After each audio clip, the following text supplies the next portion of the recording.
Les démons sont capables de... Ça sera mieux pour toi de... Dieu dit de l'onction. J'ai béni les très hauts. Comment ils vont aller tuer Jésus?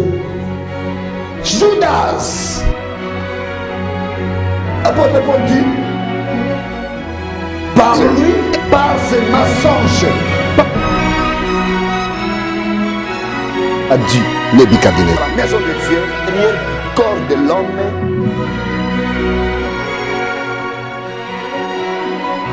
c'est qu'il parle. En disant qu'on l'a. Et l'Éternel donne la force à celui qui. Et il va faire les opérations.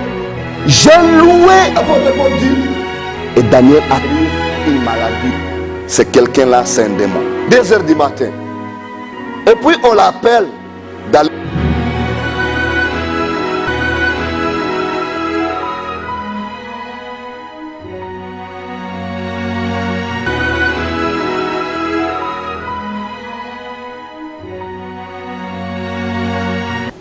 Amen. Nous parlons des choses célestes. La semaine passée, nous avons vu la deuxième partie des 3 opérations des démons dans la vie de l'homme. 3 opérations des démons. Ils font des opérations et leurs opérations à l'intérieur du corps de l'homme, c'est fatal. Nous avons des chrétiens qui ne vivent plus. Pourquoi? Parce que les démons, ils exercent les opérations dans leur vie, dans leur corps. Nous avons des familles qui sont détruites. Pourquoi? Parce que les démons règnent dans leur maison.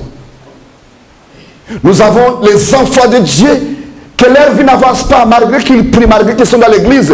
Leur vie n'avance pas. Pourquoi? Parce que les démons font les opérations qui sont fatales.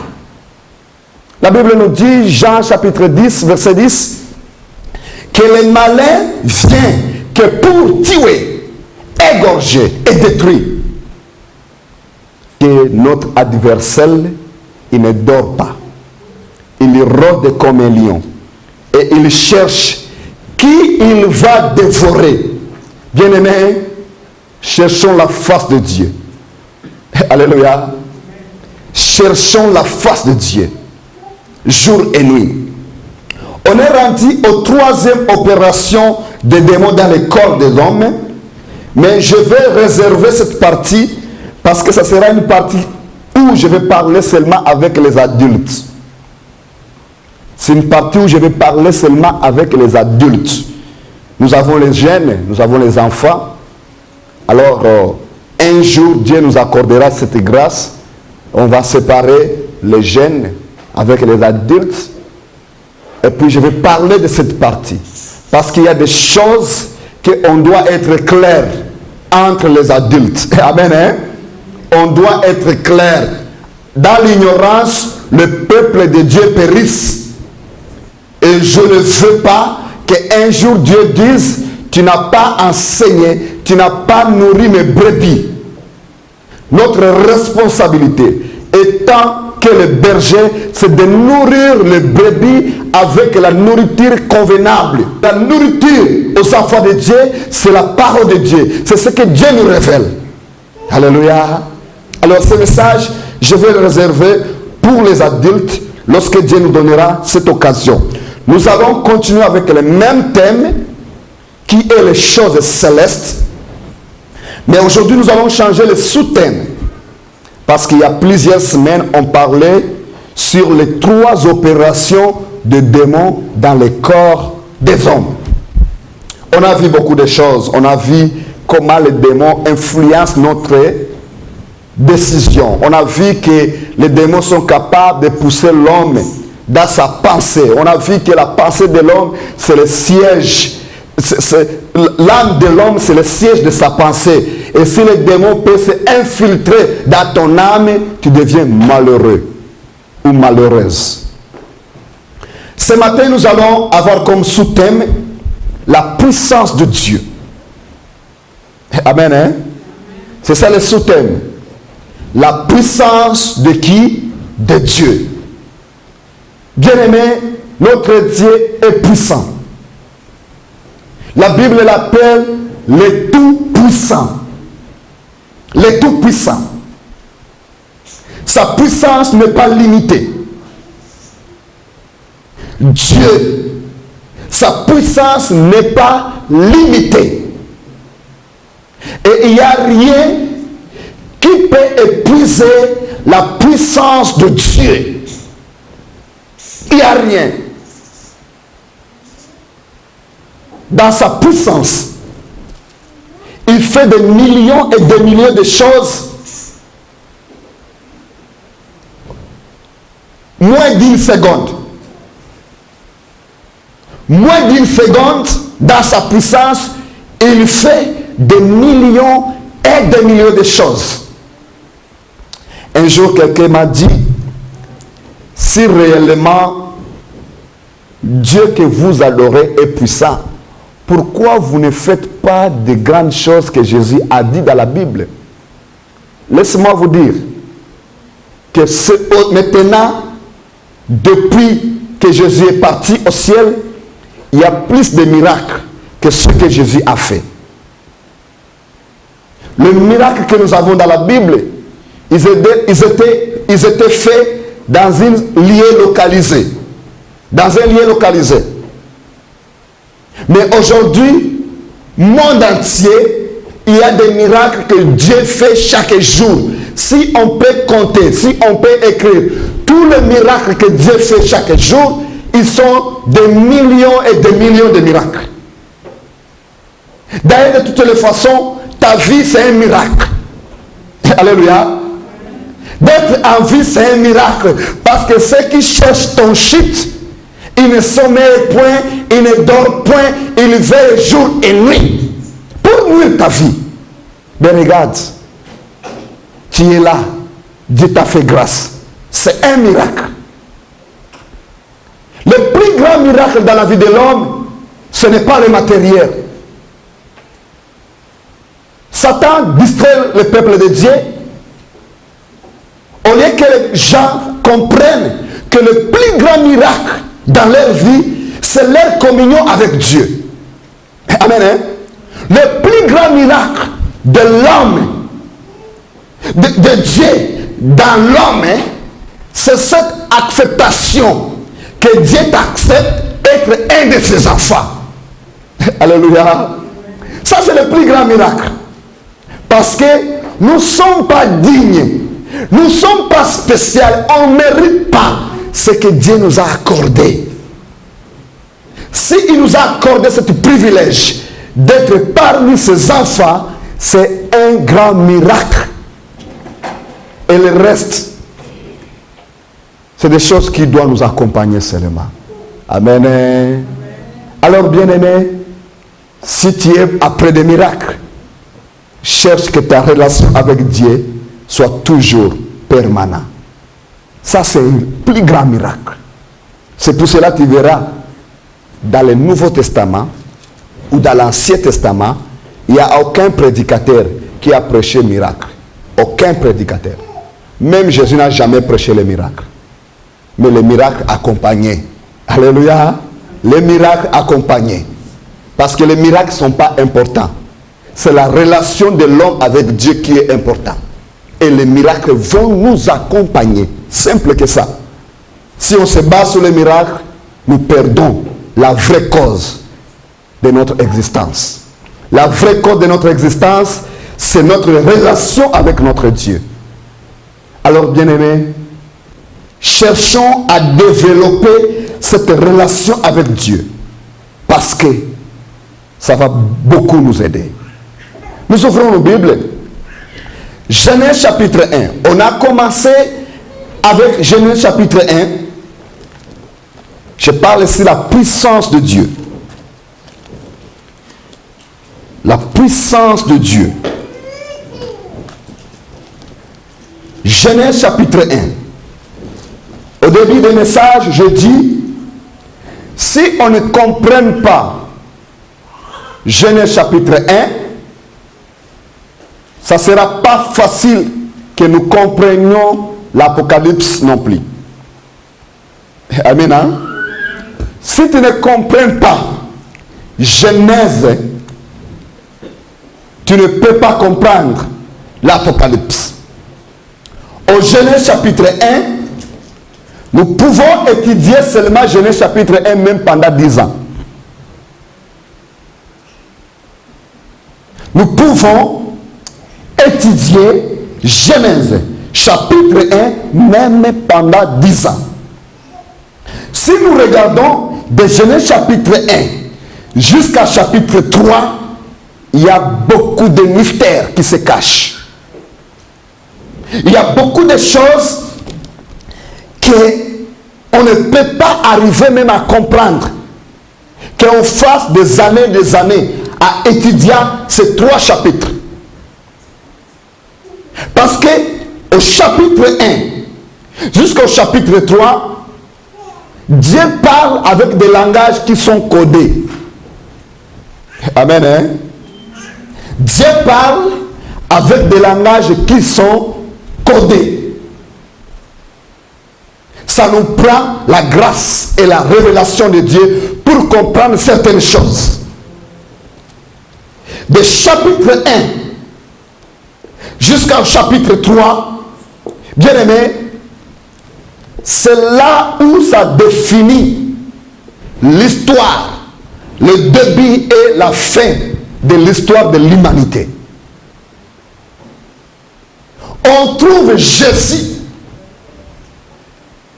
au chapitre 1 jusqu'à 3. On trouve Satan au chapitre 1 jusqu'à 3.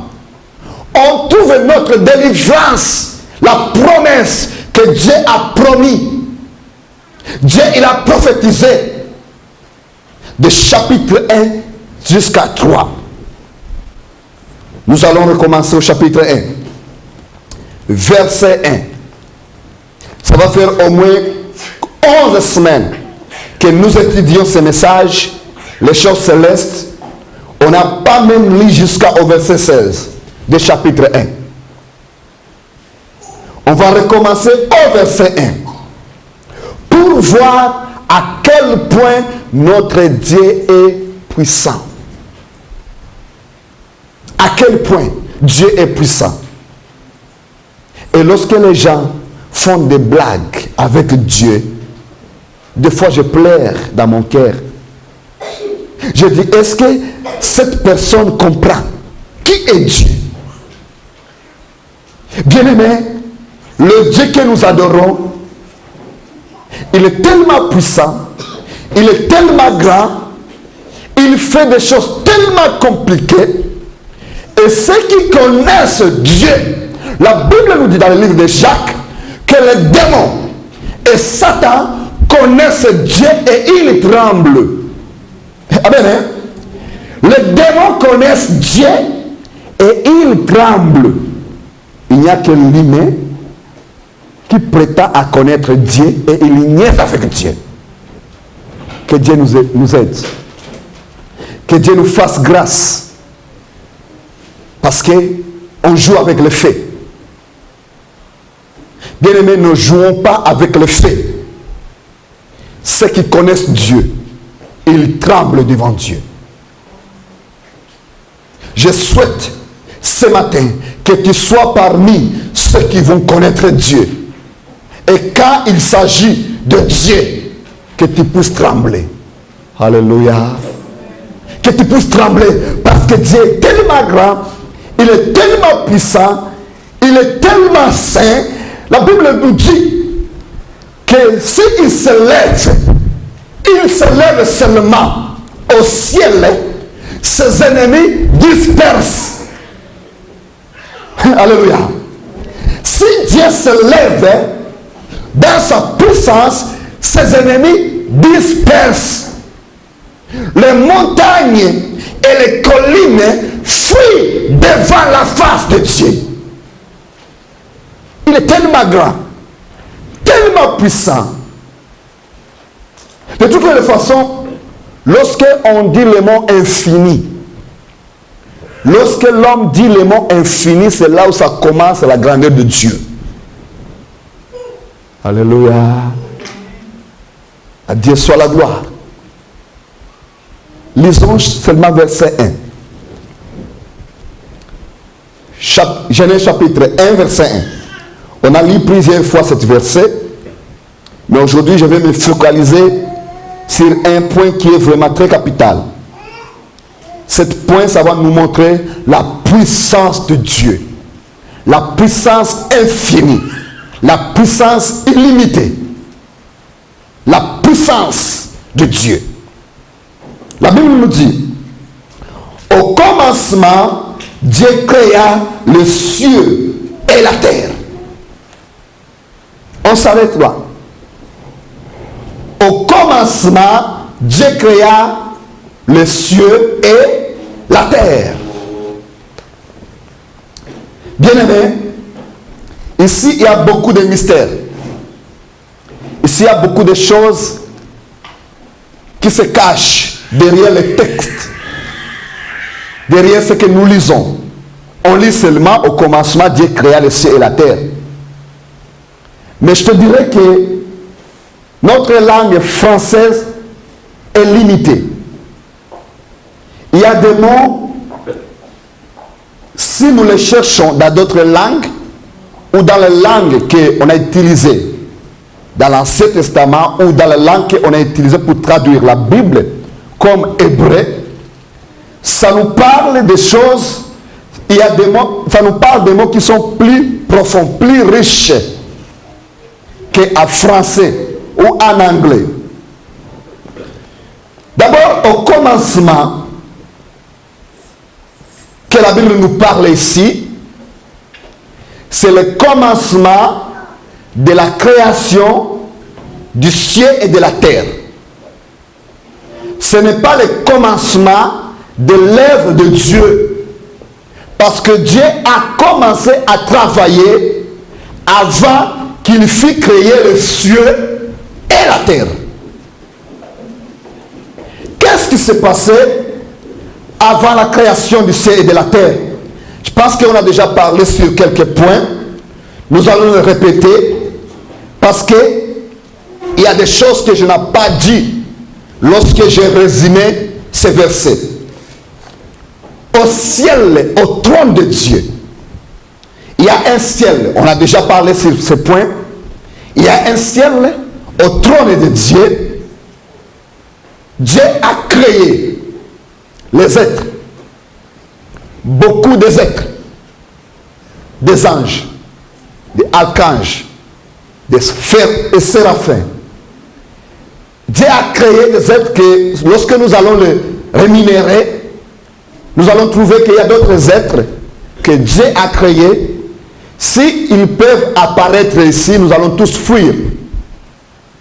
On va dire que ce sont des monstres. Vous imaginez un être qui a les yeux partout. C'est bizarre, n'est-ce pas? Mais Dieu les a créés. Un être qui a 6 bras, 6 ailes. Un être qui a 3 têtes. C'est bizarre. Mais ce sont des choses que Dieu a créées. Dieu a créé tellement beaucoup de choses que des fois nous regardons ces choses-là selon la parole de Dieu et ils nous font peur. Ils nous font peur pourquoi? Même David dit, qui est l'homme pour que tu puisses le considérer?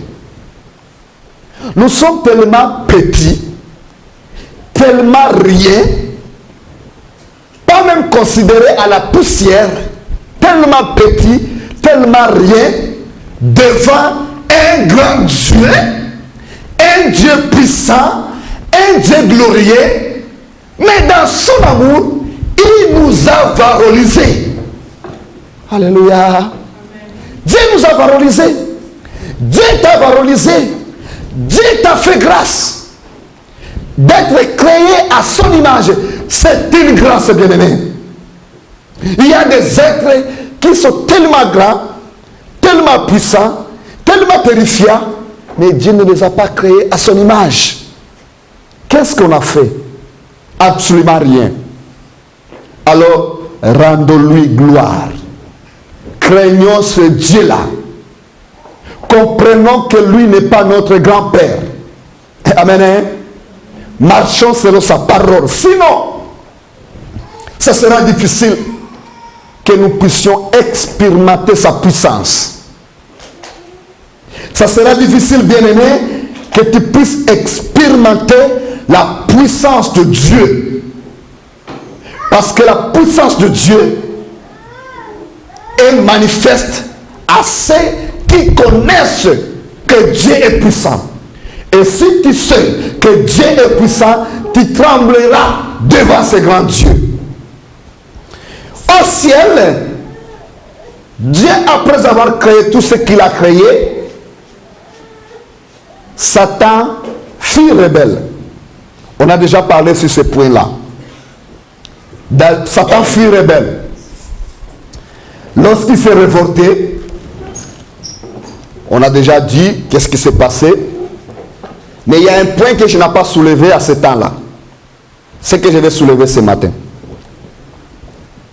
Lorsque Satan fut révolté devant Dieu, il voyait que le trône de Dieu et tout ce qui est dans le trône de Dieu, il ne savait pas à quel point Dieu est capable de faire des choses glorieuses. Alléluia. Ça, c'est le point capital que j'aimerais parler ce matin. Dieu, dans sa puissance, il a caché aux êtres qui existent ce qu'il est capable de faire. Amen. Hein? Ça, c'est la puissance de Dieu. Ça, c'est une puissance imprisable. Et la Bible nous dit, ce qui est caché est de Dieu. Ce qui est révélé est de nous. Si Dieu nous révèle, si nous savons des choses que Dieu a fait, à Dieu soit la gloire. Mais cela, ça ne limite pas Dieu, parce qu'il reste des choses cachées. Même Satan ne savait pas ce que Dieu était capable, ou il est capable de faire. Jusqu'à aujourd'hui, il n'y a aucun être qui est capable de savoir ce que Dieu est capable de réaliser. Que cela, ça te montre à quel point Dieu est puissant. Amen. Que cela, ça nous montre à quel Dieu est puissant. Et lorsque nous allons réaliser qu'avec Dieu nous ferons des exploits, lorsque nous allons réaliser que c'est avec Dieu que nous allons avancer, lorsque nous allons réaliser que sans rien nous sommes nuls, lorsque nous allons réaliser qu'avec Dieu nous changerons notre histoire, bien aimé, il n'y a rien qui peut nous empêcher d'élever sa grandeur. Amen. Est-ce que nous pouvons acclamer pour ce grand Dieu? Merci Seigneur. Merci le Tout-Puissant. Satan fut révolté. Il fut rebelle. Sans qu'il sache ce que Dieu est capable de réaliser. Ésaïe chapitre 40, verset 13. On va lire Ésaïe chapitre 40. On ne ferme pas Genèse, parce qu'on est encore au Genèse. Ésaïe 40, verset 2, verset 13. On va lire aussi Romains chapitre 11. Ésaïe 40, verset 13. Qu'est-ce que la Bible nous dit? Qui a sondé l'esprit de l'Éternel? Qui a sondé son esprit? Aucun être a pu sonder l'esprit de Dieu.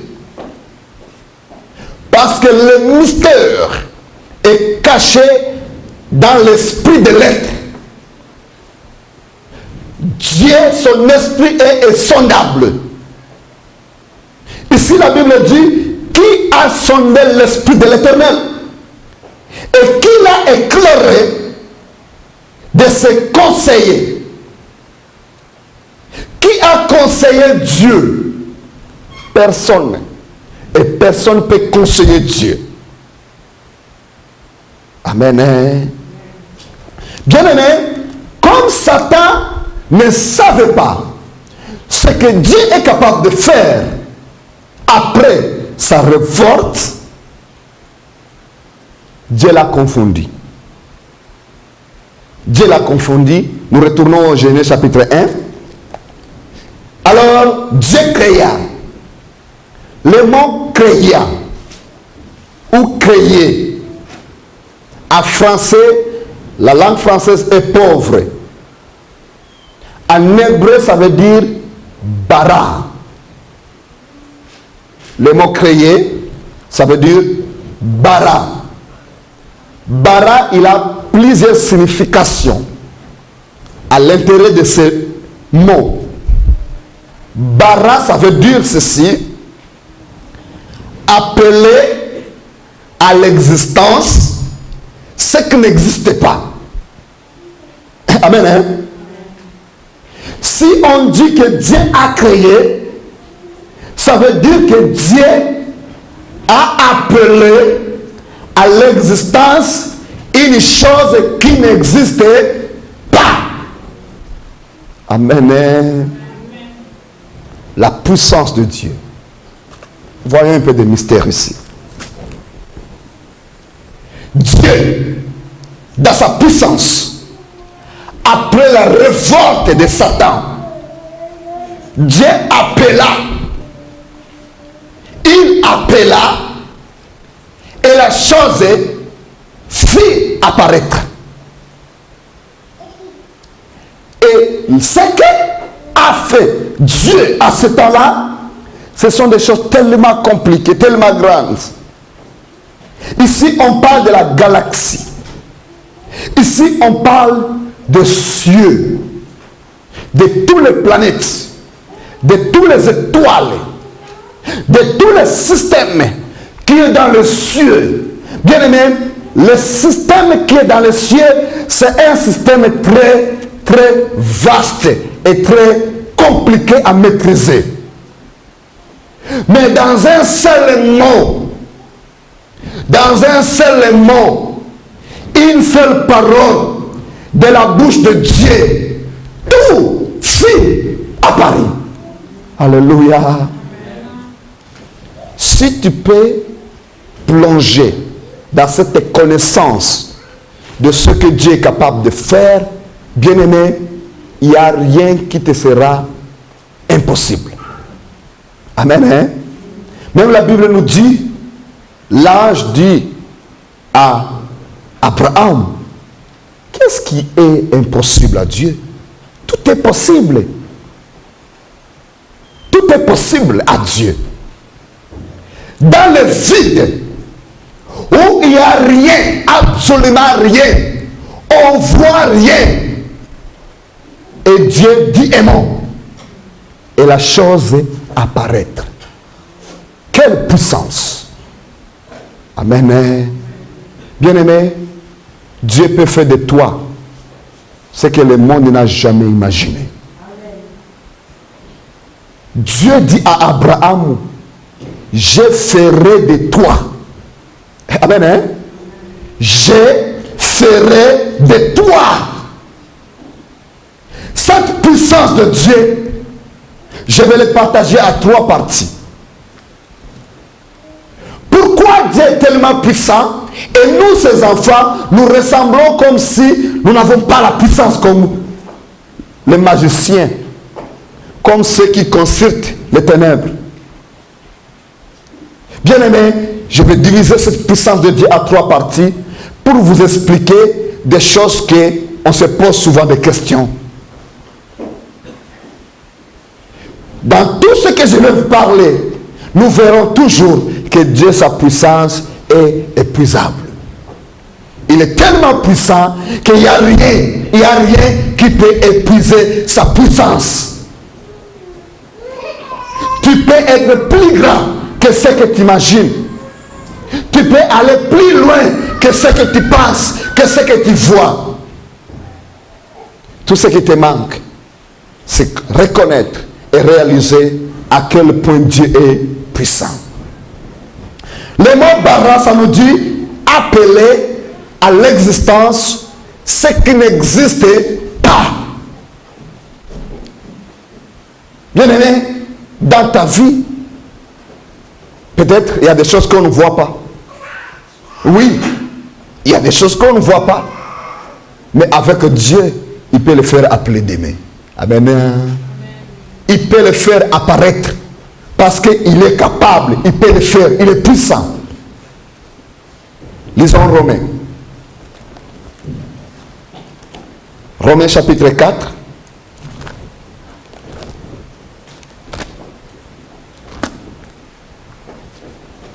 Romains chapitre 4. Verset 17.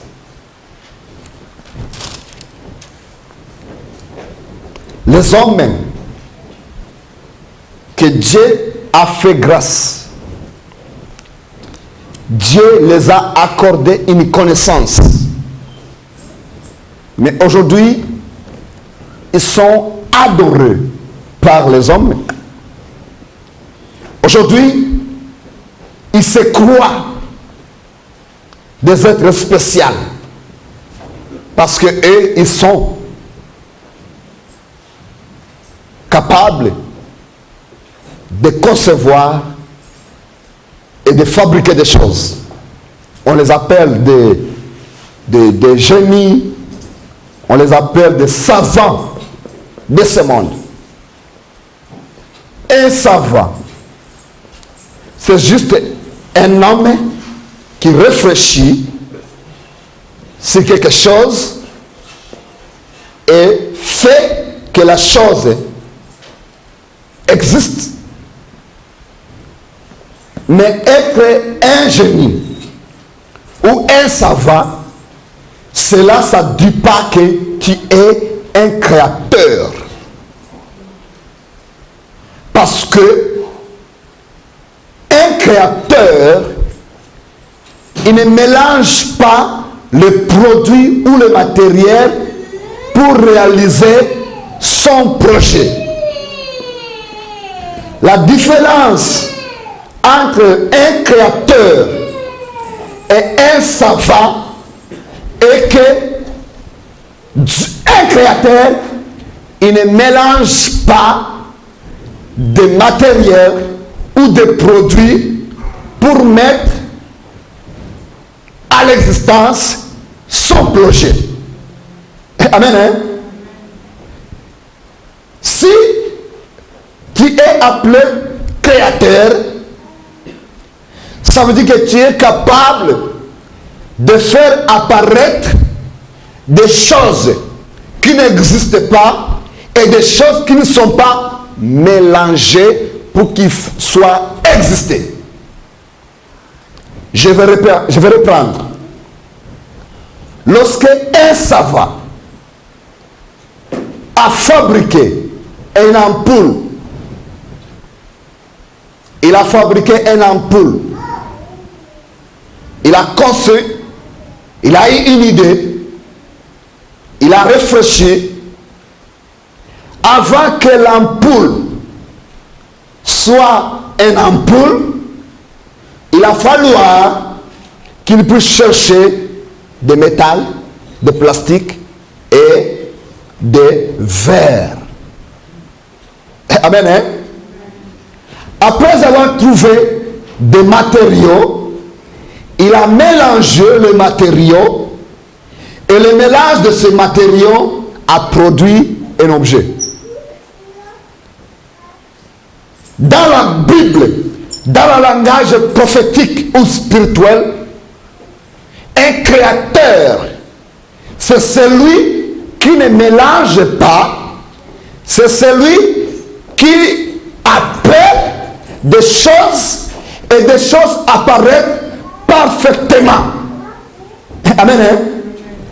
Parce que la personne qui peut fabriquer un objet, son objet doit être testé pour voir si la chose est parfaite, pour voir si la chose a des défauts, pour voir si la chose va durer longtemps. Peut-être il n'est pas sûr. Aujourd'hui, nous avons des voitures. Mais celui qui a commencé à construire une voiture, il a fait des tests et des tests et des tests et des tests jusqu'à arriver à avoir une voiture. Et jusqu'à aujourd'hui, nous développons dans le domaine de la voiture parce que la voiture n'est pas fiable et sécuritaire. Alléluia. Mais depuis que Dieu a dit que la lumière soit, la lumière fit, sans qu'il puisse avoir des défauts. Alléluia. Si tu peux seulement réaliser à quel point il est grand, tu ne pleuras plus. Tu ne peux plus pleurer. Parce que tu diras, oui, j'ai besoin, mais celui que j'adore, il dira un seul mot et la chose va se résoudre. Alléluia. Il dira un seul mot. Lisons. Romains chapitre 4, verset 17. Ici, c'est apôtre Paul qui est en train de nous parler de ce que Dieu a fait avec Abraham. Qu'est-ce que la Bible dit? J'étais établi père d'un grand nombre de nations. Ici, l'apôtre Paul dit, si tu commences au verset 14, tu vas voir. Dieu dit à Abraham, je t'ai établi père d'un grand nombre de nations. Ça, c'est tellement compliqué à comprendre le langage de Dieu. Lorsque Dieu dit à Abraham, tu es père des nations, des multitudes. À ce temps-là, Abraham avait qu'un enfant. Et cet enfant, ce n'était pas l'enfant promis. C'était Ismaël. Ismaël n'était pas un enfant promis. C'était un enfant de rêve. Un enfant par accident. Alléluia. Un enfant par accident. Un enfant par erreur. Et Sarah pleurait. Elle disait, mais j'arrive à cet âge et tu continues à nous promettre. Dieu dit à Abraham, tu seras père de multitudes. Les nations seront bénies de toi. Mais en réalité, quand on regarde la vie d'Abraham, c'est tellement compliqué qu'on croit que cet homme-là aura des nations derrière lui. Mais aujourd'hui, il dit ceci. Et il est notre Père devant celui auquel il a cru. Dieu, qui donne la vie aux morts. Bien-aimé, il n'y a personne qui peut rendre la vie aux morts si ce n'est que Dieu. Même Satan n'est pas capable de rendre la vie aux morts. Même Satan, même les magiciens, même ceux qui servent Satan. La preuve en est que tous ceux qui servent Satan arrivent à mourir. Si Satan était capable de donner la vie aux morts, il aurait pu ressusciter ses serviteurs. Alléluia. Pour qu'ils ne meurent pas. Mais la Bible nous dit que Dieu donne la vie aux morts. Et cela est prouvé par Jésus et les prophètes de l'Ancien Testament. Et nous, ceux qui le servons aujourd'hui, les morts furent ressuscités par la puissance du Saint-Esprit. Quelque chose qui est étonnant. Pas seulement que Dieu donne la vie aux morts. Qu'est-ce que Dieu fait encore?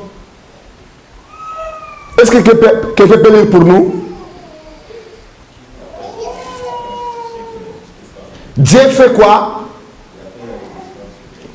Dieu appelle à l'existence ce qui n'existe pas. Et puis, ça s'arrête dans sa Bible. Alors, la Bible nous dit que Dieu appelle à l'existence ce qui n'existe pas. Ça veut dire que Dieu crée.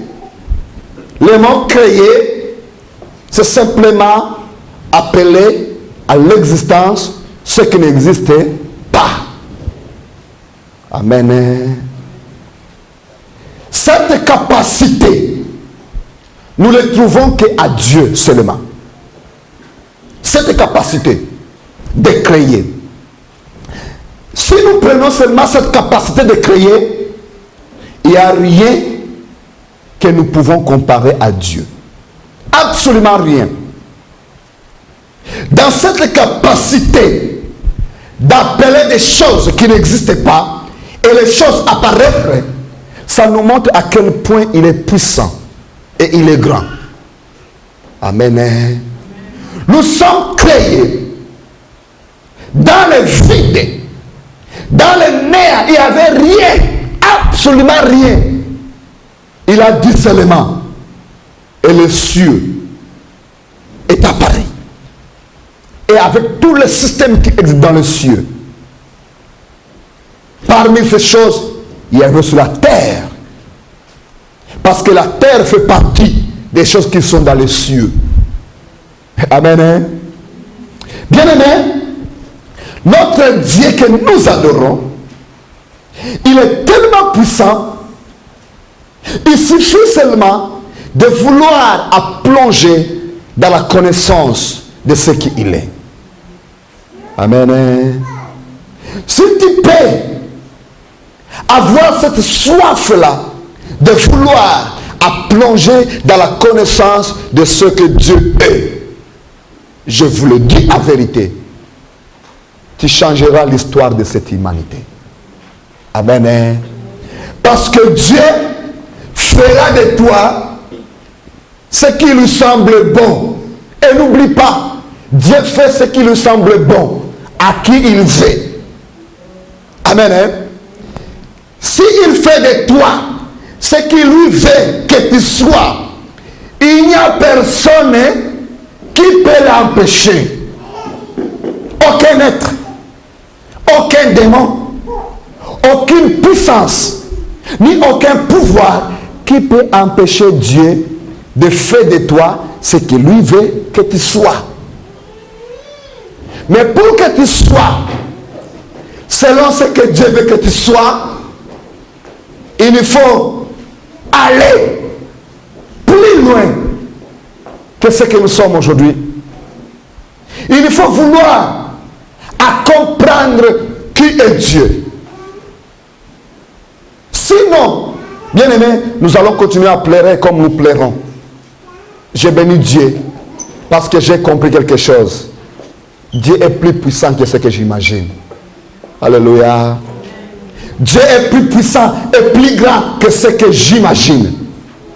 Et je crois à ça. Je me tiens dans cette folie. Peu importe ce que je peux traverser, je me tiens dans cette folie que Dieu est plus puissant que ce que moi j'imagine. Et je sais que je récolterai. Alléluia. Même mes enfants récolteront par la foi de leurs parents. Parce qu'il n'y a personne qui a mis sa confiance à Dieu et Dieu l'a abandonné. Personne. Alléluia. Alors je dis que la puissance de Dieu, je vais le séparer à trois parties. La première partie, la puissance de Dieu se manifeste selon Dieu lui-même. Lorsqu'il veut faire quelque chose, personne, et il ne rend compte à personne, il le fait. Ça c'est la partie 1 que nous allons voir dans les jours à venir. La partie 2 de la puissance de Dieu. Dieu manifeste sa puissance lorsqu'il veut prouver aux hommes qu'il reste Dieu. Amen. Hein? Quand il veut prouver que lui, il est Dieu, bien aimé, il manifeste sa puissance. pour prouver aux hommes qu'il est Dieu. Jésus dit devant Lazare. Lazare était décédé. Lazare était décédé. Jésus dit, pas parce que tu m'exauces, je sais que tu m'exauces, mais pour que ces gens-là croient que toi, tu m'as envoyé. Amen, hein? Pour que les gens voient que toi, tu restes Dieu, fais ressusciter Lazare. Alléluia. Dieu a manifesté sa puissance pour que les hommes voient qu'en réalité, Dieu reste Dieu. Ça, c'est la partie 2. La troisième partie. Dieu manifeste sa puissance dans la vie de ses enfants parce qu'il veut les enseigner. Amen, hein? Parce qu'il veut les enseigner. Ça, c'est 3 parties des niveaux de la puissance de Dieu que nous allons voir. Que personne te dise que tu perds ton temps parce que tu es chrétien. Aujourd'hui, nous voyons les hommes qui consultent Satan. Ils font beaucoup de démonstrations. Ils font beaucoup de démonstrations. Laisse-moi te dire, toutes ces démonstrations-là, ce n'est que la distraction. La puissance de Dieu est plus que ça. Et si Dieu veut te faire voir sa gloire, bien-aimé, tu peux devenir fou. Si Dieu veut que tu vois sa gloire, ça peut te choquer, tu peux rester avec des séquelles dans ta vie. Dans la puissance de Dieu, il y a beaucoup de choses que Dieu ne fait pas. Pourquoi? Parce que s'il le fait, ça peut choquer son peuple. Ça peut choquer son peuple. Amen. C'est pour cela qu'il faut comprendre Dieu. Il faut comprendre qu'il n'agit pas dans le niveau que nous voulons parce que ce n'est pas le temps. Il faut comprendre que Dieu n'agit pas dans le niveau que nous souhaitons parce qu'il est en train de nous préparer. Amen. Parce qu'il y a d'autres niveaux. Si Dieu agit dans ce niveau, il y aura des morts. Dieu dit à Moïse, je vais parler à mon peuple. Quand il est venu parler, il y avait 3000 morts. Alléluia. Un jour, les enfants de Dieu avaient besoin de la nourriture. Dieu dit à Moïse, ok, ils veulent voir ce que je suis capable de faire. Dieu les fait, il les a fait manger jusqu'à ce que tous ils se sont trouvés avec les gastro. Vous imaginez? Dieu vous bénit jusqu'à ce que vous tombez malade. Quel pouvoir, quelle puissance! Dieu, il est capable de le réaliser.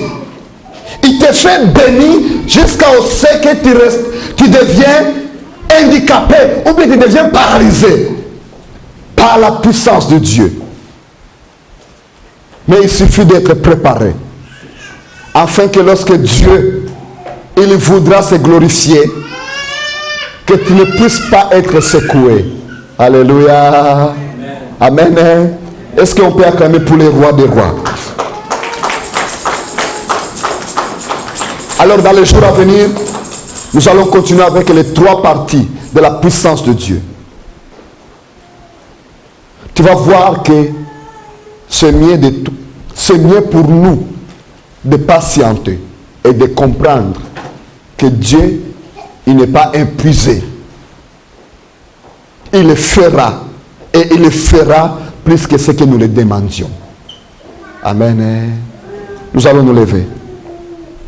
On va prier.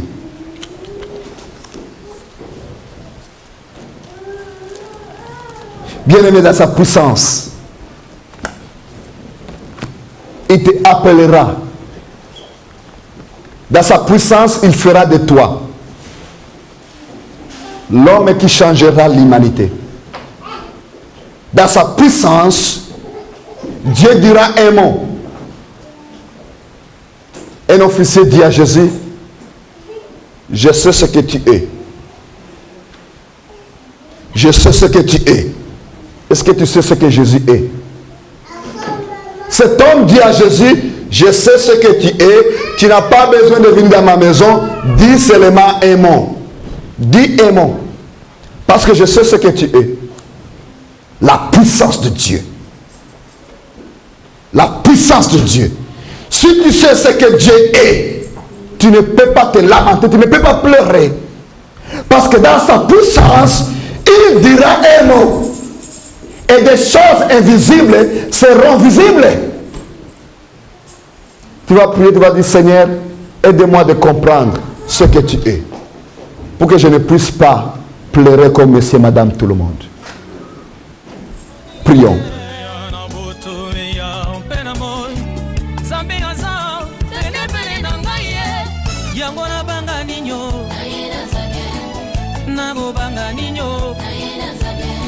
Yokangana tuna mutuna Tigangana tuna mutuna Tangongana tuni mutuna Tangongana tuni mutuna Asoki bafingi batongi bacholi baini Yosoki bafingi batongi bacholi baini